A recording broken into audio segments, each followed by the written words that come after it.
Corona duty, Pakistan फौज का internal security allowance claim ना करने का फैसला। DGISPR major general Babar Iftikhar ने कहा है कि सेहत आमा के तहफ़्फ़ुज़ के लिए मुल्क भर में पाकिस्तान आर्मी को सिविल अदारों की मुआवनत के लिए तलब किया गया है। पाकिस्तान आर्मी ने किसी भी किस्म का इंटरनल सिक्योरिटी अलाउंस क्लेम ना करने का फैसला किया है। DGISPR ने मीडिया ब्रीफिंग देते हुए कहा कि कोरोना मुस्बत केसेस की शरह खतरनाक हद तक बढ़ गई है।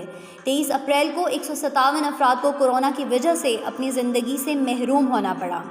इस वक्त 570 अफराद वेंटिलेटर्स पर हैं और 4000 से ज़ायद की ज़िंदगी कशीदा सूरत हाल में है। उन्होंने कहा कि पाकिस्तान में शरह अमवात 2.16% पहुँच चुकी है। NC कोरोना वबा की तीसरी लहर पर काबू पाने के लिए अहम फैसले किए। सेहत आमा के तहफ़्फ़ुज़ के लिए मुल्क भर में पाकिस्तान आर्मी को सिविल अदारों की मुआवनत के लिए तलब किया गया है। ऐसे में पाकिस्तान आर्मी ने किसी भी किस्म का इंटरनल सिक्योरिटी अलाउंस क्लेम ना करने का फैसला किया है। DGISPR ने कहा कि मुल्क भर के मुस्बत शरह वाले 16 शहरों में पाक फ़ौज तैनात है। आज सुबह 6 बजे से तमाम अजला में इंतज़ामिया की मदद के लिए पाक फ़ौज की टीम्स पहुँच गई हैं। पाकिस्तान आर्मी तमाम तर सलाहियतों को बरूए कार लाते हुए हर मुमकिन इक़दाम उठाएगी।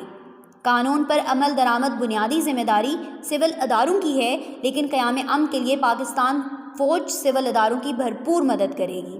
उनका कहना था कि फ़ेस मास्क का इस्तेमाल और हिफाजती गाइडलाइंस पर अमल करके हम इस वबा से निमट सकते हैं।